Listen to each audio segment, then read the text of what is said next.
Yan yung nais po ng Diyos. Kaya kung tayo narito pa sa mundo, kaya nung tayo makakilala sa buhay ng Diyos, hindi pa tayo andimano dinala ng Diyos sa langit. Kasi marami pang mga tao rito na hindi kumikilala sa Panginoon, mga tao sa iba't ibang tao ng lugar, ng mundo, na hindi pa nakakakilala sa Panginoon, kaya narito pa tayo lahat. Amen po ba? Amen. Kaya sabihin ko sa kanabi, kaya buhay ka pa, biglang panig ka pa. Amen po ba? Amen. Kasi pag wala nang gampanig, kukunin ang tinor. Kaya nang i-exist ka ngayon, may plano pa ang Diyos sa iyong buhay. Amen po mga kapatid. So the purpose of the spiritual week, kaya po yan nangyari, ito pong tatlo pong ito. Lagi ko pong pinapakita ko sa inyo yan, para maunawaan po natin, ano ba yung purpose? Ano ba yung layunin? Kung bakit meron tayong spiritual week. Una, pinag-aralan po natin ang nakaraan ay to help the church. Pangalawa, to see our gift of each other. Kaya kailangan natin ang bawat isa dito. Mahalaga ang bawat isa. At pangatlo, to use them to glorify God. Lahat ng meron tayong gifts at kaloob na galing sa Panginoon, ito ay gagamitin natin para papurihan ang Diyos. Yan ba yung sinabi? Hindi papurihan ang sino mang tao, ang pastor, ang leader, kundi ito po ay para sa Diyos lang lahat. Ang lahat ng ginagawa natin dito ay para sa papurihan lamang po ng ating Panginoon. Kung natataan po natin yung nakaraan, ay pinag-aralan po natin ang spiritual gifts na binuro po sa Corinto, chapter 12. Yan po ay tinatawag na charismata sa wikang Grego. Bakit po sinasabi sa atin? Bumabalik tayo sa original word na translation ng Bible kasi po para maunawaan po natin yung ibig sabihin talaga. Mahalaga po kasi kunin po natin sa original word na talagang unang pagkasulat ng Bible. Kasi lahat ng Biblia ay hindi man perfect ang pagkasalin, maliban dun sa unang sulat talaga. Yan po, kaya walang perfect translation ng Bible. Ang perfect lang po ay ang unang sulat. Ito ay sinulat sa Greek and sa Hebrew. Yan po ang pagkasulat ng Bible. Ngayon, gumagamit tayo ng King James, gumagamit tayo ng NIV, ng Biblia, o ng anumang uling-uling Amplified Bible. Ang Bible, ginagamit natin yan para i-handling natin yung original kung ito ba ay magkahawig. So kung yung magkahawig, din po kukunin po natin sa atin. Sa gayon, hindi po tayo lalayo sa talagang ibig sabihin ng nagsulat. Kasi ang Bible, ang pagbabasa po natin ng salita ng Diyos, ay ang Bible mismo ang mahayaan natin magpaliwanag ng kanyang sarili. Hindi po tayo. Kasi kung meron mga nagbabasa ng Bible, sabihin na, pag nagbasa sila, sabihin na, para sa akin, ganito ang ibig sabihin niya. Para sa iyo. Kaya para sa nagsulat, ano ibig sabihin? Ano naman po natin mga kapatid? Kasi dapat pag nagbasa tayo ng salita ng Diyos, ano yung layo ng nagsulat, bakit isinulat yun, at kanino isinulat. Para hindi tayo naliligaw.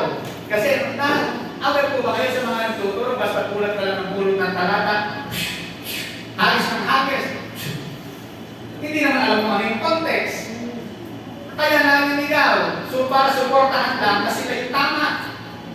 Eh di tama, kagana. Di mo mga kapatid, kailangan kung ano sinabi ng Bible, kunin ang toong context, balikan ang original word para makita bakit sinabi, ganito sinabi. Hindi tayo nagpapatuloy, hindi kailangan ipatunay na hindi kami tama kasi sabi ng Bible dito. Hindi po ganun mga kapatid. Pagka sinabi ng salita ng Diyos, halimbawa, ang sabi ng salita ng Diyos, wag, sabi ni Paul kay Timothy. Paul, sabi niya, Timothy, sabi ni Paul. Gusto pa ako kay Timothy. Huwag kang uminom ng konting, uminom ka ng konting alak para sa gamot sa iyong singkura. O kukunin na ng mga manginginom to. Sabi ng Bible, huwag daw uminom daw ng alak na ang tanong, sino ba ang kausap? Si Timothy ang kausap. Si Timothy, ba't masakit pa siguro natin? Okay, nakausap si Timothy. Ibig sabihin, yung tamang context ng kanino sinabi. Yan po ang mahalaga po dyan. Ang tawag po dyan sa spiritual gifts, na pinag-aaral, tatlo po yan, walang ko na rin, kung narinig mo sa atin, sa Corinto, chapter 12, sa Roma, Diyan po binanggit yung charismata, ibig sabihin, gift of the Holy Spirit sa church. May pinag-aralan po tayo nakarang linggo, ayan po ay tinatawag po natin yung siyam po na yan, gift of revelation. Ano po yung gift of revelation? Word of wisdom, word of knowledge, and discerning spirit. Meron po tatlo.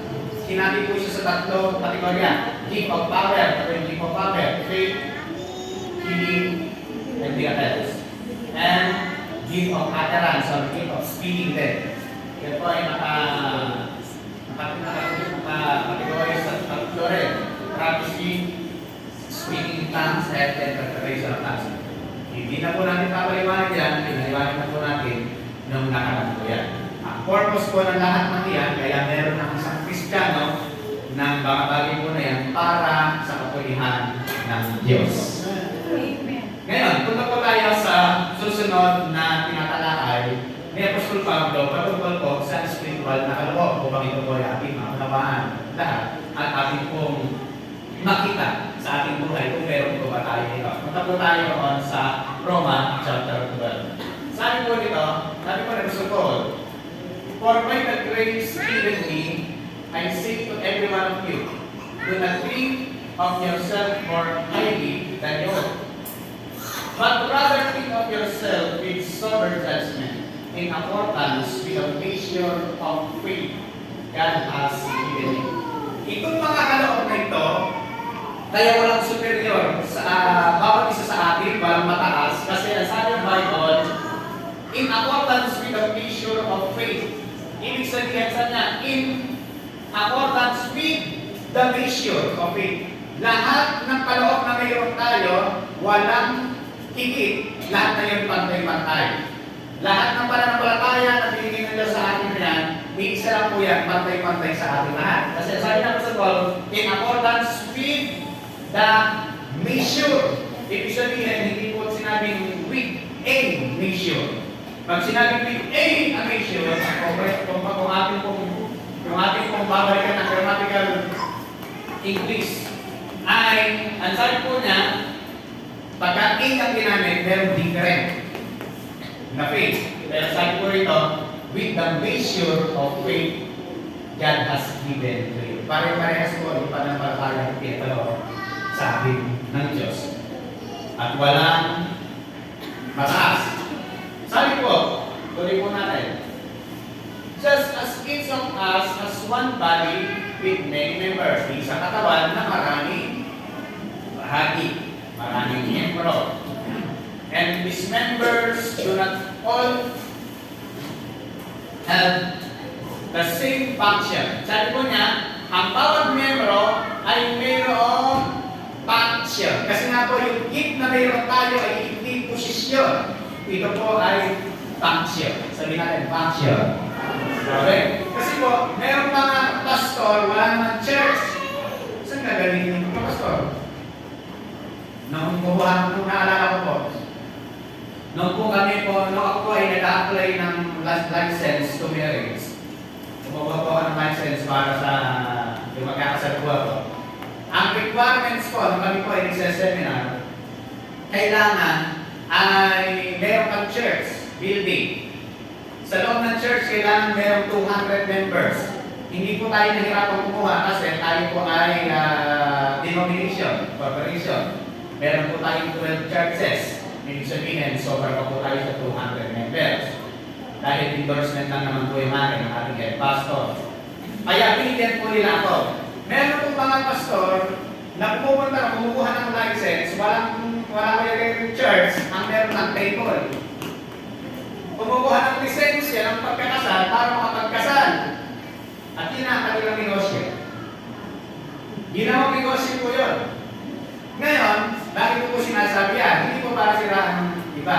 Hindi po para siraan ng iba. Dahil hindi naman natin kilala kung sino sila. Sinasabi lang natin po ito para makita po natin na ang gift na mayroon tayo is to function. Functional. Kailangan kung ikaw ay pastor, kung ikaw ay isang minister of God, meron kang pinipapastoran. Meron kang tinitrain, meron kang dinidisciple, meron kang tinuturuan. Kasi function ang pagiging pastor, apostol, prophet, evangelist, teacher. Yan po ay function. Diba? Hindi ka pwede na walang function. Kasi yun yung nais po ng Panginoon at yan yung pagkatawag ng Diyos. So in Christ who are many form one body, and each member belongs to all the other. Bawat isa yung halaga sa akin, kailangan ka, at kailangan ng bawat isa sa paglilingkod sa Panginoon. We have different gifts according to the grace given us. Meron tayong iba't ibang kaloob at differences ito. Iba yung kaloob na kaloob na meron kayo, iba yung kaloob na meron ako, iba yung kaloob na meron sila, iba yung kaloob na meron kayo. So, ibig sabihin po, meron different gift. Kasi nga po, sa church, ang church naglalagay ng different gift para noon ay mag-function ng church ng malakas. Kasi tatatay kalalago ng kanyang katawan. Yan po yung sabi ng Panginoon. If man's gift is prophesying, let him use it in proportion to his faith. Sa mga babasahin ko po ito, makikita po natin din yung 7 gifts. Yan, pinakita po yung una, prophesying. If it is serving, let him serve. If it is teaching, let him teach. If it is encouraging, let him encourage. If it is giving to the needs of others, let him give generously. If it is leadership, let him govern diligently. If it is showing mercy, let him do it cheerfully. Yan, kung gifts po na yan, ang binanggit na Apostol Pablo sa Romans, kung saan ito po ay mga kaloob sa mga Kristiyano. Ngayon, tingnan po natin. Ito po, pito po na yan, ay isa-isa po natin. Mabilis lang po. Eh, po ba kapatid? Para hindi po kayo manig. Kasi po sa eskwelahan, pag maaga nagpalabas, natutuwa yung estudyante. Tingnan mo na. Nabilisan po natin yan. Spiritual gifts, Romans chapter 12. Ito po ay charismata, the gift of the Spirit. Una, prophecy. Kung natatandaan po natin, nakakita po natin yan sa una, pero po na po na Pablo dito sa Roma. Ibig sabihin, mahalaga na maunawaan po natin talaga ito. Prophecy. Ano po ang ibig sabihin na? Ang prophecy is supernatural ability to predict the future and clearly speak forth the word of God. Noong nakaraan, sinabi natin ang prophecy ay merong dalawang bahagi yung prophecy. Una, foretelling, at pangalawa, foretelling. Isa foretelling, isa foretelling. Ano po yung foretelling? Predicting the future. Yung foretelling, speaking for the message or preaching. Kaya makikita natin sa lahat ng gift, makikita natin bakit walang gift of preaching. Kasi po ang gift of preaching ay under ng prophecy. Hindi ka kasi pwedeng mag-prophecy na hindi ka mag-preach. Ano ba mga kapatid? Ano ba natin? Kaya, ano po yung prophecy? Predicting the future. Marami kung ito ay gift dito, kailangan titiyakin natin na talagang galing sa Diyos. Kasi po maraming nagpa-prophecy, hindi naman nangyayari.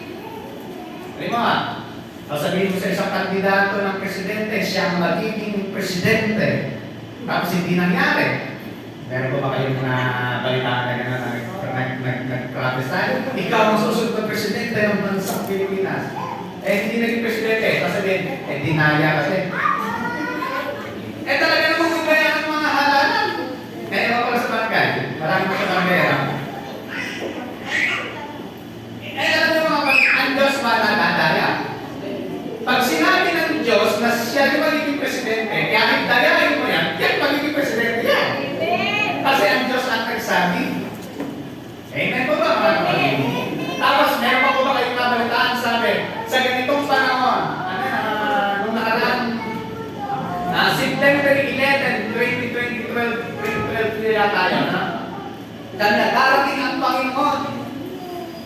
Darating na raw po si Jesus ng September 11, 2012 pa, 2023 na ngayon. Alam niyo yung mga religious people na ito, nagpuntahan sa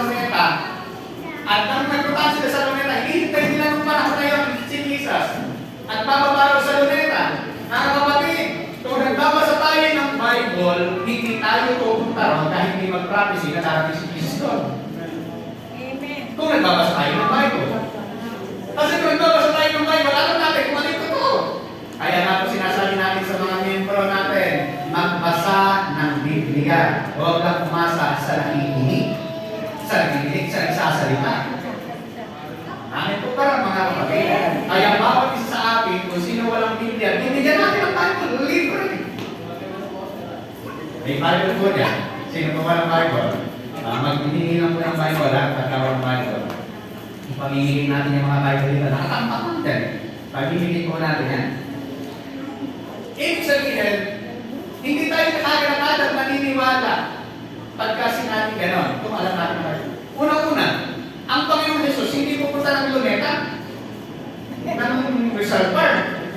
Wala sa Bible. Si Jesus babalik sa second coming, ang sabi yun, tutungtong sa bundok ng mga olibo. Nasaan po ang bundok ng olibo? Israel. Wala hindi sa Pilipinas. Okay. Eh napakarami kong naligaw po doon. Nagpuntahan doon. Kung ako ay isang taga-sunod doon, hindi na ako maniniwala sa natuturo na yun. Eh kaya mga kapatid, ang nakalungkot, hindi na nangyari yung pagkasahin. Hanggang ngayon, nag-i-exist pa. Eh maraming madadala. Alam niyo, sabi ko sa salita ng Diyos, in the last day, ngayon sa huling panahon ito, maraming madadaya. Maraming, even diinig pa madadaya sa pwede. Alam mo, tama yung sinusundan mo. At sabi sa salita ng Diyos, kapag bulag ang taga-akay, at bulag din yung inaakay, mahuhulog sa hukay. Kaya po napakahalaga na nagbabasa tayo ng salita ng Diyos. At kung nagbabasa tayo ng salita ng Diyos, mayroong Holy Spirit na magpapaliwanag sa atin kung ano ang ibig sabihin nito. Yan po yan. Kaya, ano po ang kailangan, ano po yung dapat natin gawin? Nagbasa ng salita ng Diyos at mamawa natin ano yung mga keep ng Lord na ito. So, yan po yan. Predicting the future, yan po yung prophecy. Pero naman foretelling, I'm speaking for the message. Nag-preach na nagsahayos na salita ng Diyos. Okay, malinaw po tayo sa prophecy. Sabi na, if a man give his prophesying, let him use it in proportion to his faith. Gamitin ito ayon sa kanyang pananampalataya. Pagpahayag na salita ng Diyos ayon sa kanyang pananampalataya. And, sabi ng Korinto, 2, 4, and 5. And my speech and my preaching, ano po ang pinagatutunan dyan? Foretelling po yan.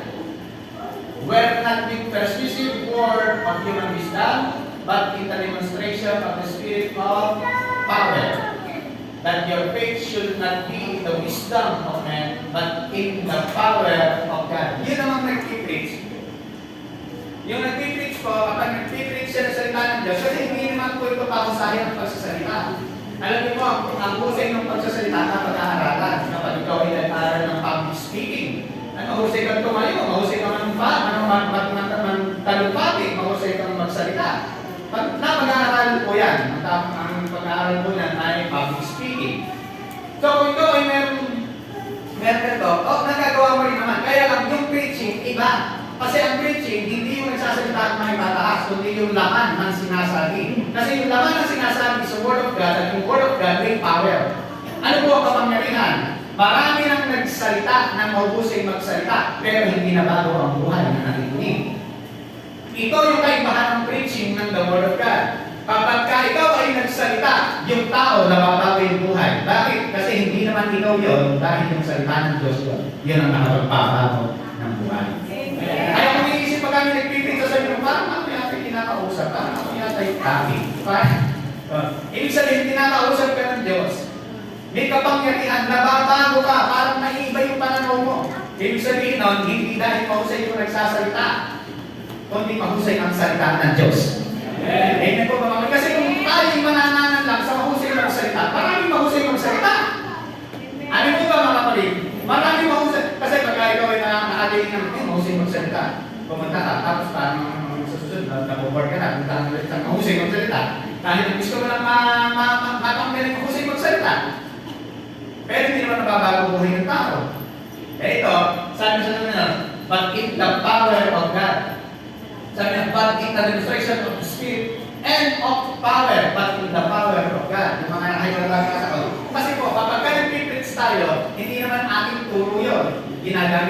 bahay ng Panginoon. Kaya nga hindi ninipiling, ang galing naman mag-preach ni Pastor. Hindi ako yun. Kailangan sabihin mo, ang galing ng Lord sa buhay ni Pastor. Kasi pagkasabi mo, galing naman ni Pastor, mag-preach. Ibig sabihin nun, sa akin mga nabangat, makabuhay ka ng buhay dito. Tatanggalin na ako dito kasi ako na napaparangalan. Kailangan sabihin mo, ang galing ng Lord sa buhay ng nagtuturo. Sino pa rin ang lahat ng papuri at parangalan at walang sino mang tao ang dapat tumangkin ng karangalan. Everybody say Amen. Ang ating buhay sa Diyos. Sabi pa ng Deuteronomy, kapag naghahanap ka o nasalita ng Diyos, ng prophesying naman, sabi niya, if what is prophet proclaimed in the name of the Lord does not take place or come true, that is a message of the Lord has not spoken. Kapag ang isang prophecy o isang prophet ay nagsalita, ngunit hindi naman ito natupad, yung salita niya ay hindi galing sa Diyos. The prophet has spoken presumptuously. Do not be afraid. Hindi ito galing sa Diyos. Ito ay galing lang sa Kanya. Nananakot lang. Kaya kung ito prophecy ay hindi galing sa Diyos, huwag mong katakutan dahil hindi mangyayari kapag ang pahayag ay hindi galing sa Diyos. Ang sabi ni Jeremiah, this is what the Lord Almighty said. Ayan, sino ang nagsasabi? Ang Diyos. Do not listen to what the prophets are prophesying to you. They fill you with false hope. They speak vision from their own mind, not from the mouth of the Lord. Kapag may isang propesya o sinasabi sa iyo, at yung prophecy nito ay nagbibigay sa iyo, sabi niyan, they fill you with false hope. Halimbawa sinabi niya, may magandang sinabi sa iyo, hindi naman nangyayari. False hope yun.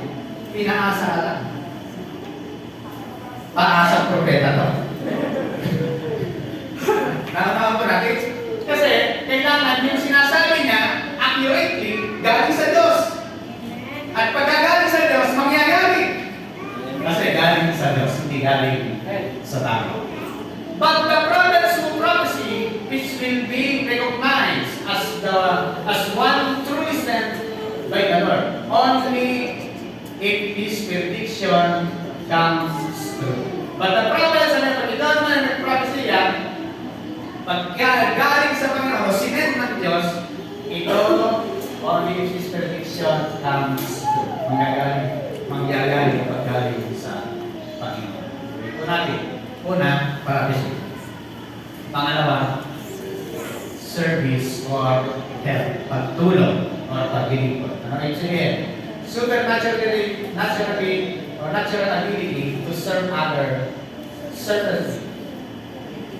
Meeting practical needs and helping the community. Ito namang gift of serving, kapag ganito ay meron ito, gustong-gusto mong naglilingkod. Ayan. Pagka ikaw ay gusto mong naglilingkod, tapos parang kahit hindi ka ma-recognize, kahit hindi ka pansinin, kahit hindi ka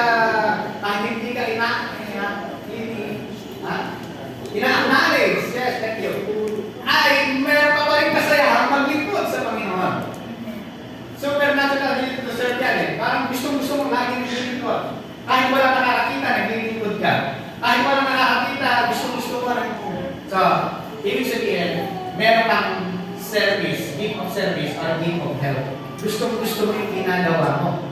Pagka ikaw ay meron yan, ang sabi ng supernatural ability to serve other selflessly.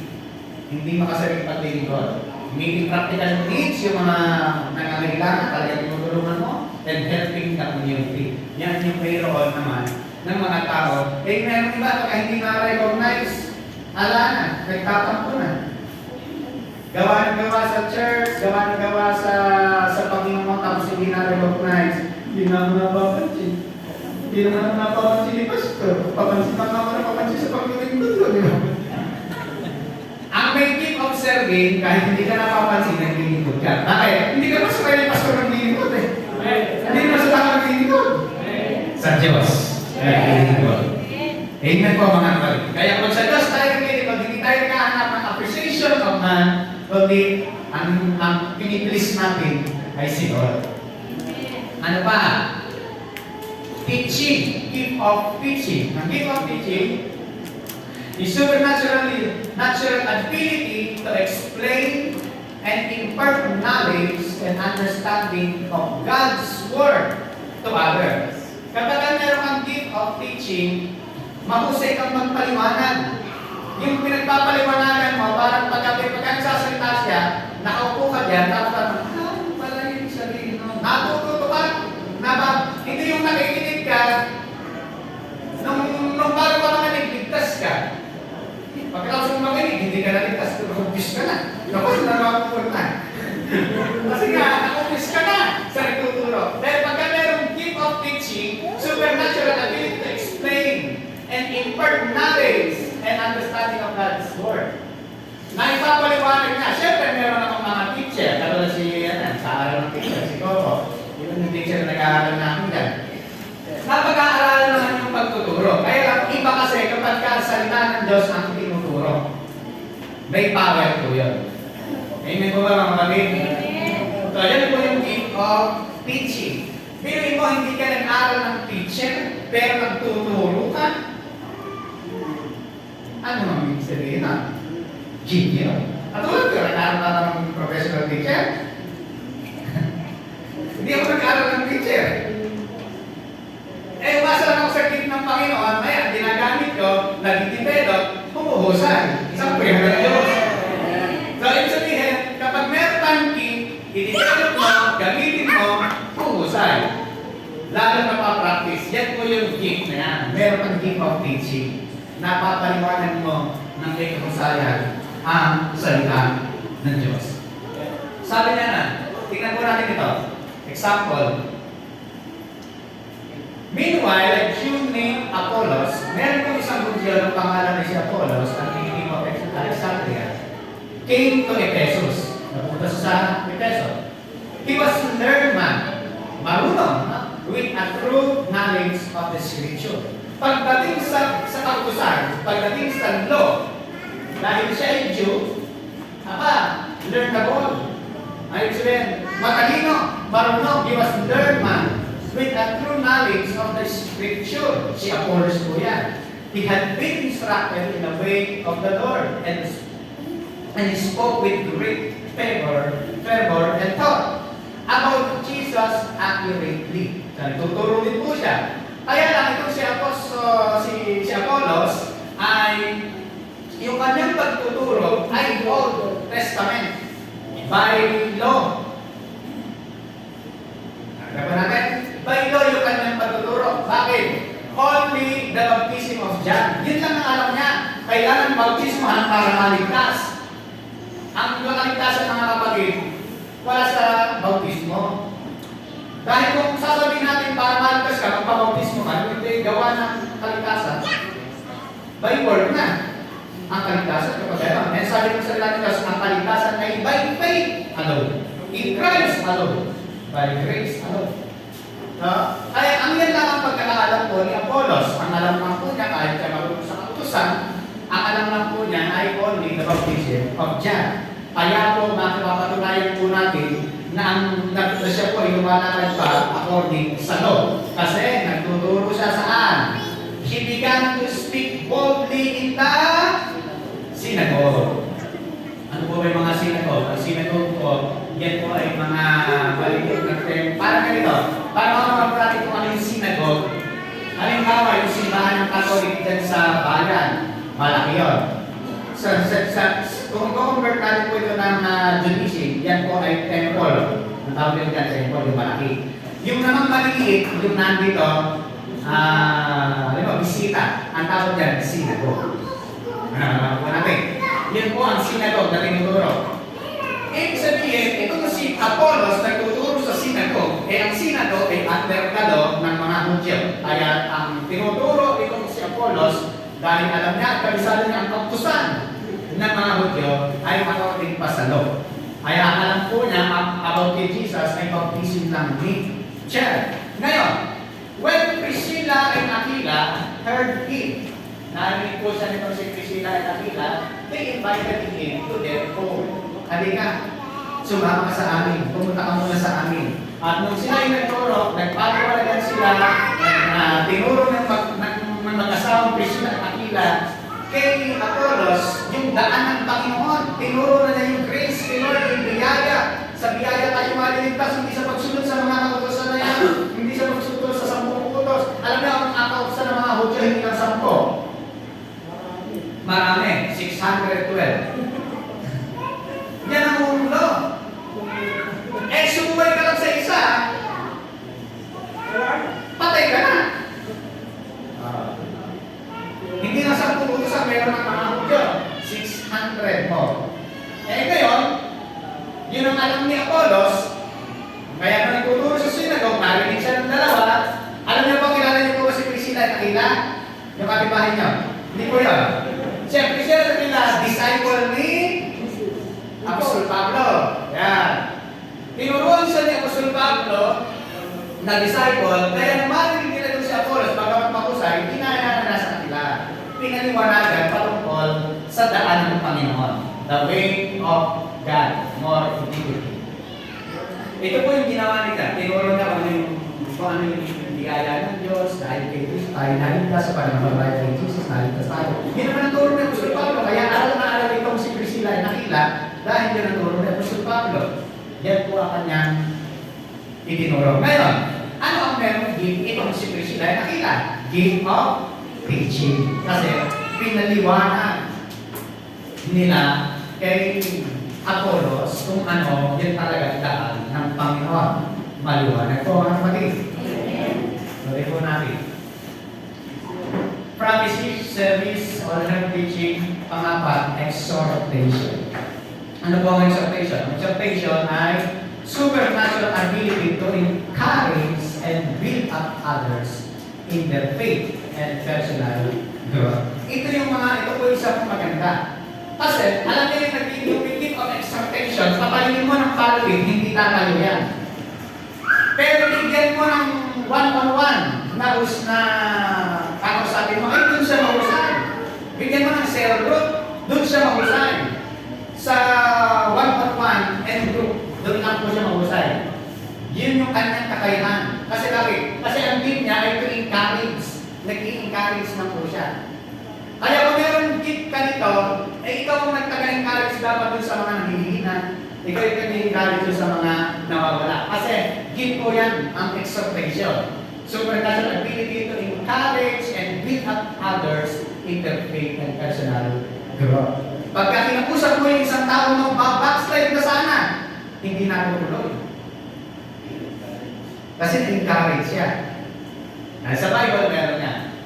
Si Joseph, a Levite from Cyprus, whom the apostle called Barnabas. Itong si Joseph, original name niya, tinagurian siya ng mga apostol, o tinawag siya ng mga apostol na Barnabas.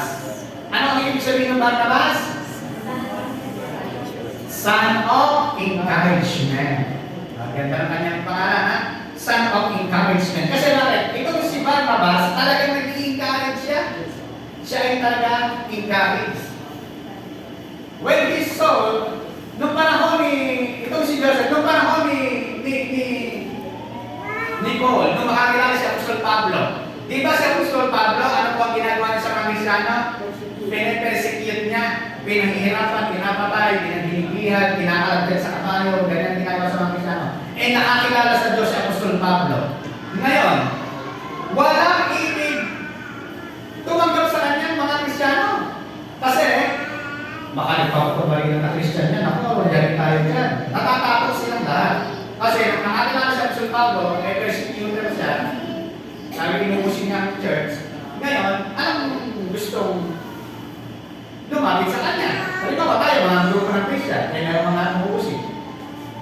Eh, natatakot tayo lahat kasi kakalat ka rin tayo, papalayin tayo eh. Eh, yung taga-usin nakakilala sa Diyos. Kasi nakasalaw kami pag-usap doon.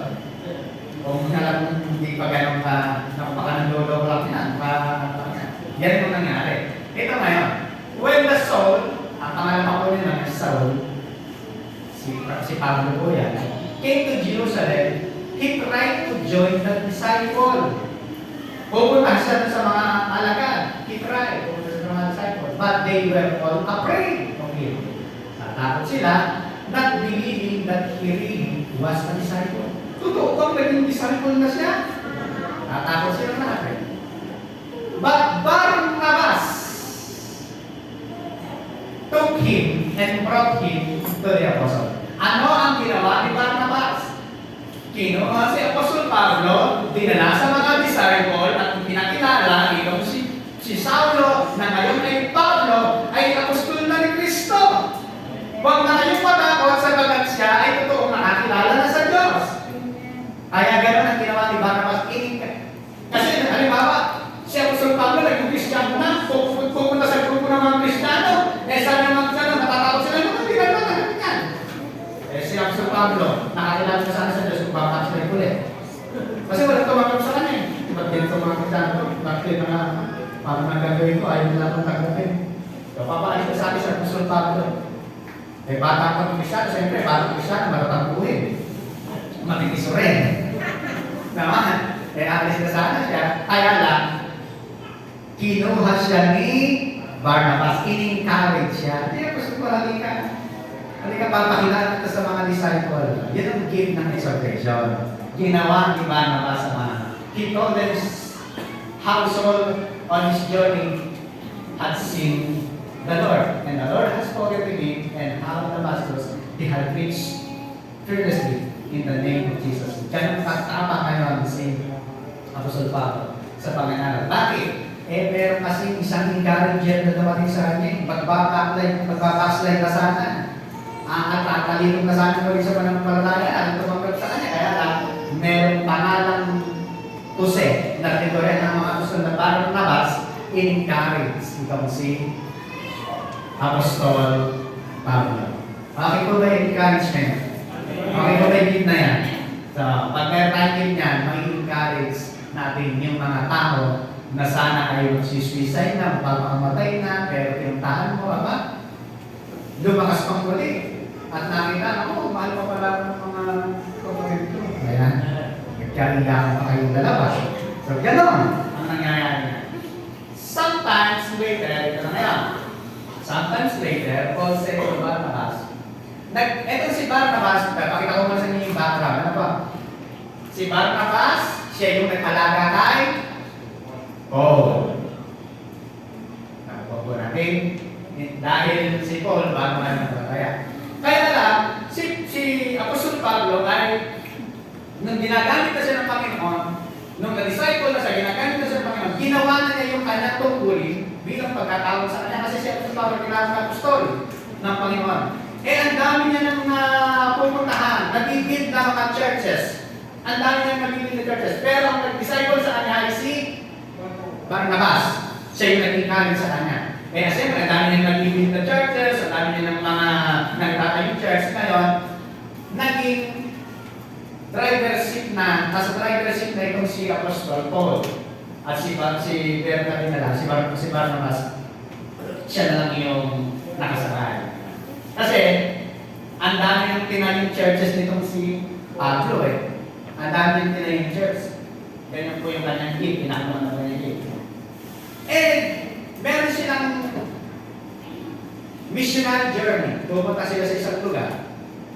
Sabi ni Pablo kay Barnabas, tara puntahan natin yung mga Kristiyanong na-share natin doon sa mga pinuntahan natin. Ipalihan natin sila, bisitahin natin sila. Hindi sila, sometimes later, Paul said to Barnabas, let us go back and visit the brothers in all the town where we preach the word of the Lord and see how they are doing. Puntahan natin yung mga brothers and sisters natin na naturuan sa salita ng Diyos ng mga buhay nila ngayon. Hinaya. Ngayon, Barnabas wanted to take John. Sabi ni Barnabas, sige, puntahan natin. Kaya lang isama natin si John. Si John Mark. Isama natin si John Mark. With them. Pumunta sila. But Paul did not think it wise to take him. Ayaw isama ni Apostol Pablo si John Mark. Nagkahiwalay si Barnabas at si Paul dahil kay Marcos. Bakit po ganyan nangyari? Kasi ayaw nang isama ni Paul si Marcos. Pero gusto isama ni Barnabas si Marcos. Nagkaroon sila ng panggalian. Hindi na natin sasama sa ni Paul. Hindi na natin sasama si Marcos kasi hindi naman tayo tinutulungan yan eh. Sabi naman ni Barnabas, hindi sama natin. Eh hindi pwede. Maghiwalay tayo pagkaganyan. Naghiwalay po si Bernabe at si Paul. Ngayon, bakit po ba, kunin mo muna natin mapa, bakit po ba ayaw isama ni Paul si John Mark? Kasi nung panahon po na yun, nung first missionary journey, si Marcos bata pa. Siyempre, siguro, lagyan natin sa sitwasyon sa panahon natin ngayon sa Tawa. Habang ang mga manggagawa ay nagkakalit ng mga kupol, nag-aayos ng mga sound system, nag-aayos ng mga tarpaulin, nag-aayos ng mga upuan, si John Mark, kung bata pa, walang ginagawa, naglalato-lato. Ganun lang ginagawa niya. O, nagmamobile legend. Nung panahon na yun, kasi bata pa eh, sa pananampalataya. Eh, siyempre, ano nasa sa bata? Eh, si Apostol Paul, ano siya? Legalistic. Gusto niya, basta ganito dapat. Dapat ganito, ganun siya. Eh, si Bernabe, hindi siya gano'n. Si Bernabe, may nakikitang something kay John Mark na hindi nakikita ni Paul. Ayan. Kaya naman pala. Kaya pala gustong isama ni Bernabe, ni Barnabas, si John Mark, kasi may nakikita siya kay John Mark na hindi nakikita ni Paul. Sabi mo siya, hindi nakikita ko sa'yo. Hindi ko lang alam. Ang Diyos lang nakakaalam. Ano ba? Ganun po eh. Nagkahiwalay sila. Ano po nga nangyari? They had such sharp disagreement. Maraming disagreement yung nangyari ha. Bago na pag-usapan, isasama ba ito si John Mark o hindi isasama? That they parted company. Nagkahiwalay na.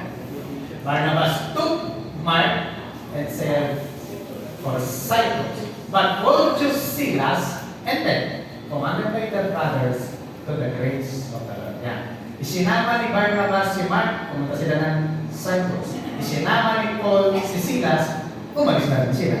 Kaya, hiwalay. Naghiwalay po sila dalawa. Ngayon, sino ang tama sa kanilang dalawa? Kay Bernabe at kay Paul. Para silang may tama. Ang tama po sa kanila ay si Bernabe. Dahil may nakikita na siyang, dahil po, papatunayan po natin yan. Tingnan niyo. Sa Timothy ay ganito ang sinulat ni Apostol Pablo. Si Apostol Pablo sinulat, all we look is with me. Get who? Get Mark and bring him with you because he is helpful to me in my ministry. Meron mo? Yung dating ayaw sa akin si Pablo, kaya sabi niya, isama mo naman sa akin si Mark. Talagang makakatulong sa akin ng si Mark na yan. Eh kung iniwan nila si Mark, baka nag-backside na rin yun. And sa pagdahilan, si Mark ang author ng Book of Mark. Eh kung si Mark hindi nawala, di walang author ng Book of Mark, may dahilan ang lahat ng pangyayari.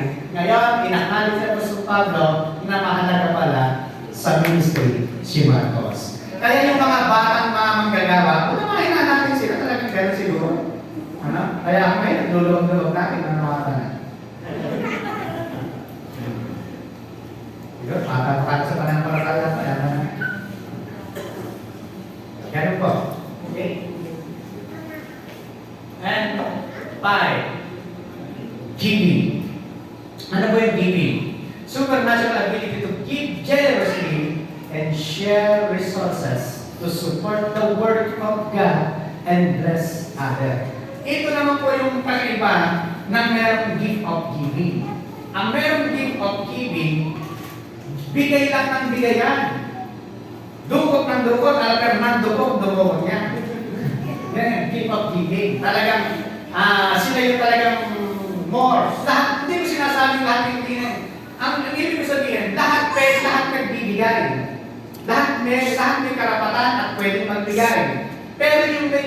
giving, iba po yan.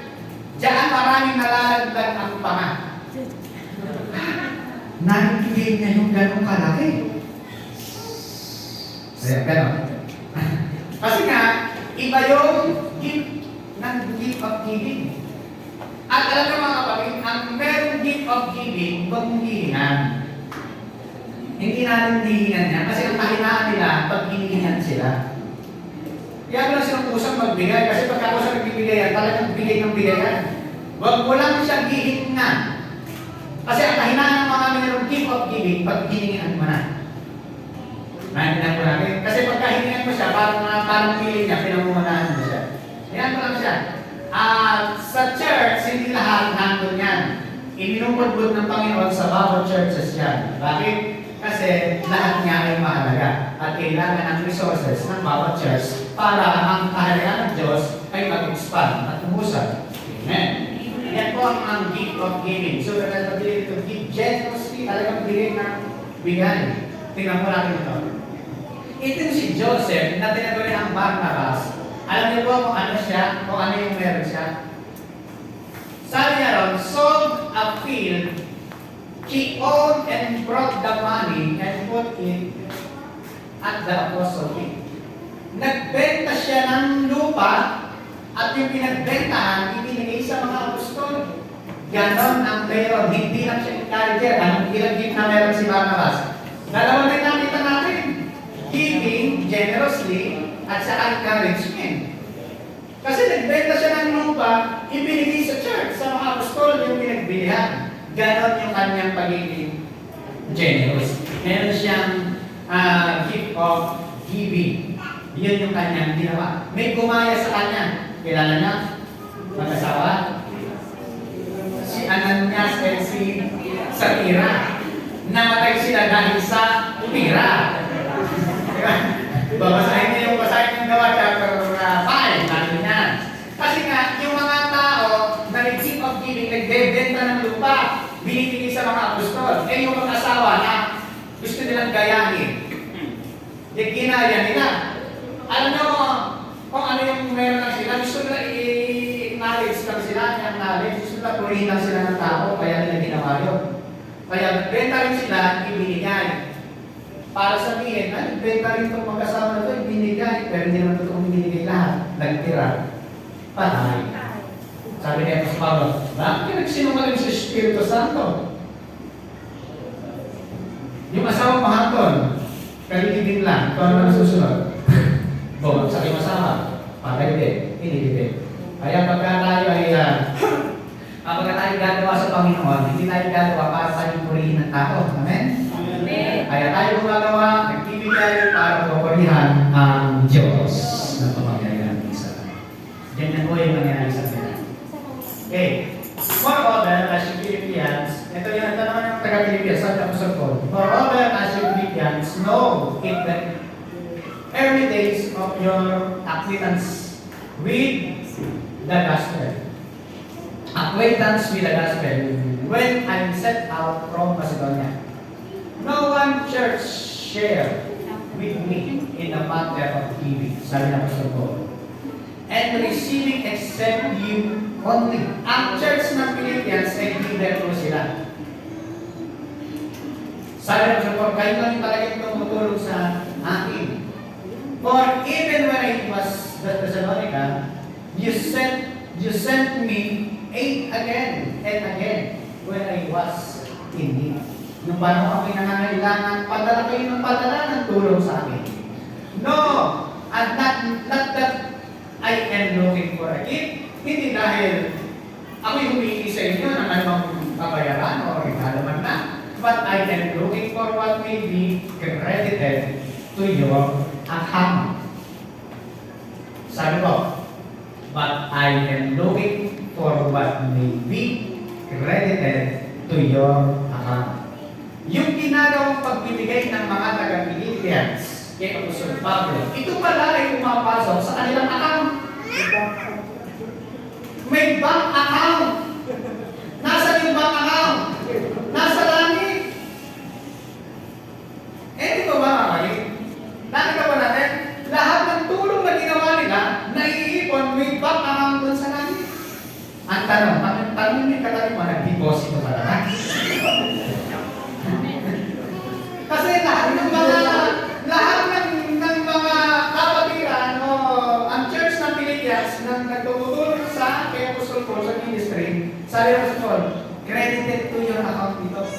I have received full payment and even more. Sagana yung kanilang pagbibigay. I am amply supply. Now that I have received from Epaphroditus the gift you sent, they are sabi na, may tatlong binanggit dito. They are fragrant offering, unacceptable to God, and unacceptable sacrifice and pleasing to God. Tatlo yung kanilang binanggit.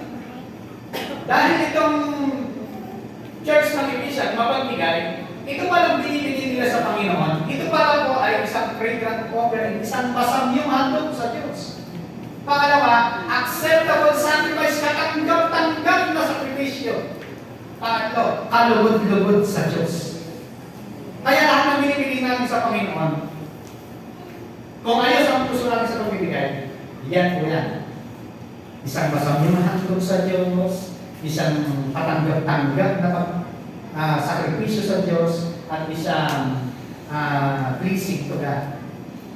Nag-please ang Panginoon sa binibigay ko. Ganyan po yung meron sila na puso sa kanilang pagbibigay. Gift of giving po ang meron. Ngayon, tingnan ko lang. Sabi na Apostol Pablo, ito yung pangako sa mga taong nagbibigay. Basa, sabay-sabay. Go!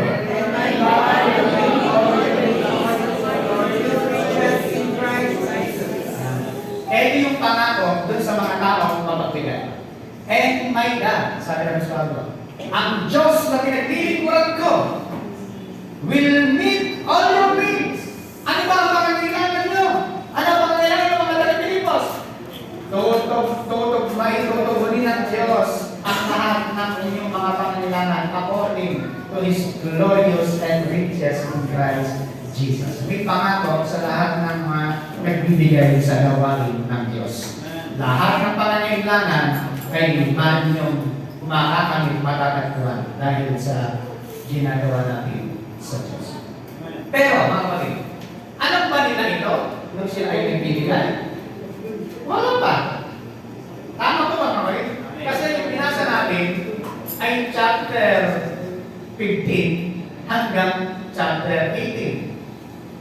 Bago mag-chapter 19, meron mo ng 15, 16, 17, and 18. Tama po mga kapatid. Hindi pa nila alam ito. Sinabi na ni Apostol Pablo din sa kanila. And my God will make all your needs according to His riches. Ibig sabihin, yung pagbibigay nila, wala silang hinihinging kapalit. Basta masayang nagbibigay lang sila. Masaya silang nagbibigay sa Panginoon. Nagbibigay sila dahil yun ang kanilang kasiyahan. Alam niyo yung mga taong mayroong gift of giving? Masaya sila na nagbibigay sila. Yun yung kasiyahan nila. Pagka hindi sila nakapagbibigay, malungkot sila. Tingnan niyo tabi mo. Diba? Kasi mamaya pa tayo magbibigay. Tingnan niyo po. Sabi ng Galatians 6:6. Anyone who receives instruction in the word must share all good things with his instructor. Kapag ka ikaw ay sineshare, nagsalita ng Diyos, tinuturuan ka, must share all good things. Kailangan, binibigyan mo rin yung nagtuturo. Kasi mga kapatid, halimbawa ako, nagtagapagturo, pastor. Meron akong pangangailangan, alam mo, may pangangailangan ako. Tapos binigyan mo ako. Kaya wala akong binigyan kasi may pangangailangan ako. Ang tawag doon, ayuda. Kasi kaya wala akong binigyan, may pangangailangan ako eh. Pero kung binibigyan mo ako, dahil wala na akong pangangailangan, basta binigyan mo lang ang tawag doon, honor. Appreciation. I appreciate you, pastor. Kinamalan mo yung pastor. Grabe, may dumikit sa kanal. Tapos sabi mo, ay. Hindi ko magawa sa akin dito, hindi ko na si Lord na mabahala. Ano sa kanya? Ibig sabihin ko mga kapatid, ginagawa nila ito. Anyone who receive instruction in the word must share all good things with his instructor. Binibigyan. Hindi dahil binigyan mo ang leader mo o ang pastor mo, dahil pangangailangan lang. Hindi, kahit wala pangangailangan, ang tawag doon honor. Ang tawag doon ay appreciation. Kahit sinong pastor, pwede po natin gawin sa kanya yan. Ang tawag doon, honor and appreciation. Okay, ulit po natin. Ang number na po tayo? 6. Leadership. Marami na po tayo magtapos. Marami pala. Leadership. Ano po ang ibig sabihin ng leadership? Ang leadership po ay supernatural ability to lead believers and provide vision and direction for the church as a whole. Ang leadership, kailangan meron kang pinapakitang vision. Halimbawa sa church. Ano ba ang vision natin sa church? Go and make disciple. Ang vision natin, go and make disciple. Ang vision na ito ay supernatural ability to lead the believers. Ang bawat mananampalataya, inililid ng isang pastor doon sa vision ng church. Kung ano yung gampanin ng church, dapat doon lahat tayo nakaayon. Hindi yung may vision tayo, sabi ng pastor. Sabi ng isang may vision din ako. Vision plus vision equals division. Hati ang church. Kasi may vision ka, may vision ng pastor. Ano susundin natin? Kaya kailangan, ang may gift of leadership, may pinapakitang vision. Halimbawa, ito. Wala pa natin extension natin, sinasabi na natin, ang vision natin, extend natin ang church. Lagyan natin ang second floor. Pa-air ko natin, wala tayong air ko na. Vision. O dahil mayroong vision, ang lahat ng membro support. Nangyari ang vision. Amen. Ngayon po mga kapatid, kaya kung may kumatra, basta may vision din ako, hindi. Hindi ganon. Ay parang mangyayari ko na. Hindi tayo mangyayari ko. Hindi na natin na-expand. Dahil malapit na tayo i-rapture. Mga kapatid, hanggang nandito tayo, gawin natin yung the best para sa Panginoon. Amen. Amen. Kailangan mayroong direction for the church as a whole. Meron tayong direction. Ang church ay meron tayong direction. Ang laging direction natin ay ang mga tao ay dali natin sa pangalan ng Panginoon. Yan yung vision po natin. Go and make disciples. Nilalakaran po natin yung vision natin. Kaya nga po nag-evangelize tayo eh. Kasi nilalakaran po natin yung vision natin. Kasi ang vision na hindi nilalakaran, isang ambition. Ang vision lang po, pagka hindi natin nilalakaran ang ating vision. Where there is no vision, the people perish. Kapag isang samahan, walang vision, mapapahama. Kapag isang tao, personally, walang vision, walang pangarap sa buhay, walang gusto mangyari sa buhay. Ano ba gusto mangyari sa buhay mo? Ewan ko ba, basta bahala na, mapapahama ka. Kailangan meron kang goal sa buhay. Hanggang buhay ka pa, meron kang goal. At yung goal ng buhay mo ay lagi ng sentro, kapurihan ng Diyos. Yung pagkaganon lang siyang goal or vision, kapurihan ng Diyos, sasamahan tayo ng Panginoon. Then the Lord answered, sabi niya lang, then the Lord answered me and said, write the vision and make it plain on tablets. One day he may run, reads it. Sabi ng Lord niya ako, isulat mo sa isang tablet ng bato para madaling mabasa, para yan ang nakaaranan ng mga tao. So ang vision ay ini-impart sa tao. Ini-impart siya, sinasabi. Para lang. Kaya sabi kay Habakkuk, write the vision. And the last, mercy. Ito namang gift of mercy. Ito, supernatural ability to show, lahat po na ipakit niya, supernatural. To show compassion and help to those who are suffering for an great need. Yung mga may gift of mercy, talagang nakakawa lagi siya sa tao. Yan. Yung tao mga may nagkakaroon sa buhay, may nangyayari sa amin, talagang habang siya. Gift of mercy. Gusto mo matulungan siya. Yun naman po ang merong gift of mercy. Gusto niya talagang makatulong siya, matulungan yung tao. Tingnan po natin itong gifts na ito. Pakita ko sa inyo. I-apply po natin yan. Yung 7 gifts na yan, i-apply po natin tingnan po natin sa senaryo na ito. Merong isang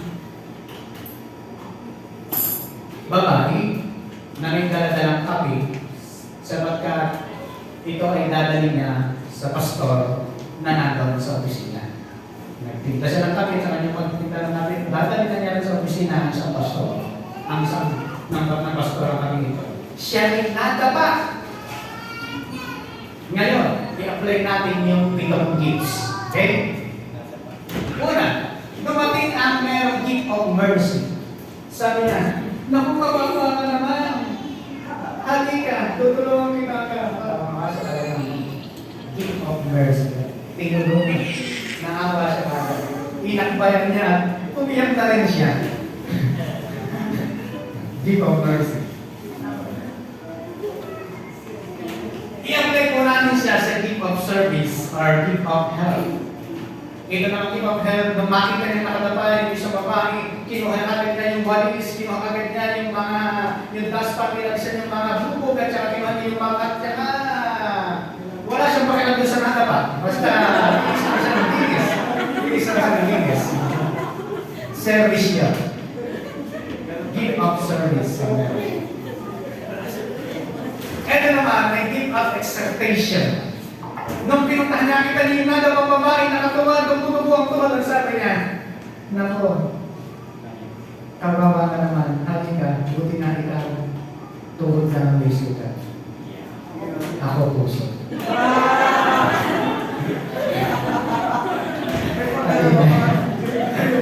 Tutulungan kita. Yan, katawag ang gift of expectation. Pinalalakas na yung loob na tao ito. Okay? Tawag ang gift of expectation. Dumating ang mayroong gift of prophet. At ang sabi niya sa bahagi ito, ipinapractice ko. Huling dapa mo na dito niya.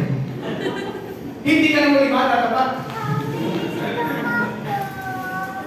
At kung ikaw ay muli matatapat, hindi ka dyan sa lugar na yan. Pinapractice niya yan. Gift of practice yan. Eh, dumating ngayon yung may gift of teaching. Nagkagaya na yung gift of teaching. Naku ka, halika na ito, baka pa dyan, halika. Iyan mo, ipakita ko sa iyo ang tatlong bagay kung paano hindi madapa. Una, tingnan ang nilalakaran. Pangalawa, magdahan-dahan sa paglalakad. Tinuruan pa naman, gift of teaching yun. Tinuruan siya. Yan. Meron siyang gift of teaching. Ito naman, dumating yung gift of leadership. Nung dumating yung gift of leadership, anong gusto nyo yung gift of leadership? Ang ginawa ng gift of leadership, pinatawag yung kongreso. Mag-meeting tayo. Bakit nadapa? Baka naman sira ang tiles. Baka naman may mga bato-batron. Ayusin natin. Kailangan natin ayusin yan. Bakit nabasag yung baso? Baka babasagin yung baso. Palitan natin ang plastic. Meeting na agad yun. Gift of leadership po yan. Pati mga meeting. Ano dahilan? Bakit gano'n? Bakit nga gano'n ang nangyari? Teka, meeting tayo. Meeting na agad. Gift of leadership. And gift of giving. Yung gift of giving, sabi niya, naku, paano nangyari sa'yo? Halika, bumang ka pala dyan. Ito, bumulot ka ng pera. Bumili ka ng kape. Ganito pa hindi si Pastor. Sige, tip lang ka lang ng kape. Gift of giving lang. Nakaw pa natin. Pag wala kayo dyan sa pito na yan, makagaling na pa. Ano kaya ko? May mga 7 days na yan, sino meron? Nasa develop mo yan. Kung meron ka na, develop ka. Kasi kung wala ka yan, ikaw nga rin matara. Tingnan yun. Okay. Ano po ang ating mga tutuhan sa lahat application po natin? Type application. Discover your spiritual gift by yourself. Everybody read. Discover your spiritual gifts by serving. Malakas. Discover your spiritual gifts by serving. Madidiscover po natin ang ating paglilingkod sa Panginoon habang tayo ay naglilingkod sa Kanya. Yung gift na mayroon tayo, madidiscover habang tayo tayo ay naglilingkod sa Kanya. Amen po mga kapatid. And ang big idea po natin, in Christ, I am gifted to serve. Everybody say, In Christ, I am spiritually dahil kay Kristo, tayong lahat ay spiritually gifted to serve. Meron tayong mga kaloob at yung kaloob po na yan gagamitin natin. Kasi kalala ko ng iglesia ng Panginoon dito sa lupa. Ngayon po ba mga kapatid? Tayo po tayo na palapakan po natin ang Panginoon.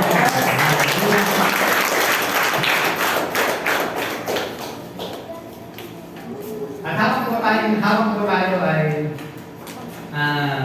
nakatayo. Kaya kung usapin mo ang Panginoon at sabihin mo sa Kanya, ano yung gift na mayroon ka na kilala sa Kanya?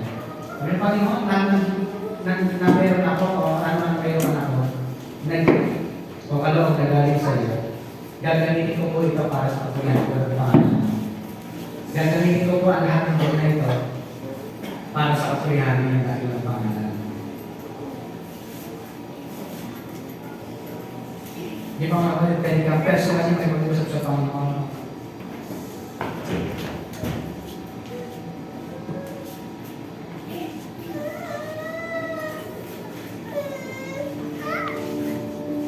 Habang tayo ay nananalangin sa Panginoon.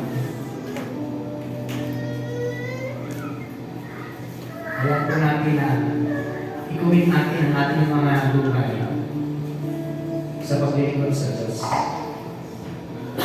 Ikuwin natin ang ating buhay sa pagsunod sa kalooban ng Panginoon.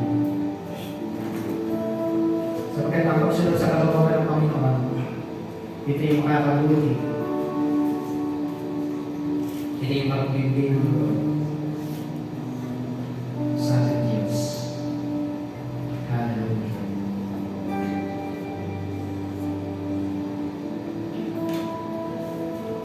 Into your hand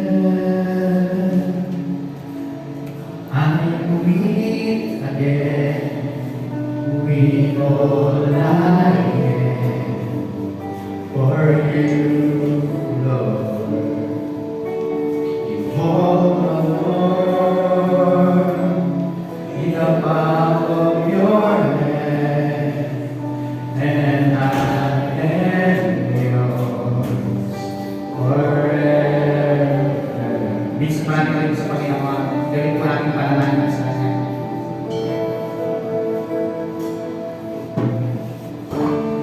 Into your hand I commit again with all I am for you, Lord.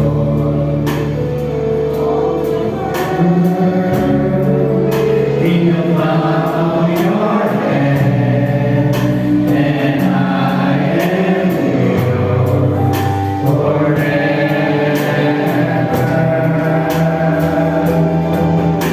Jesus.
sa bawat isa sa amin upang magamit mo kami mightily, powerfully, effectively, and unlimitedly to expand your kingdom here on earth.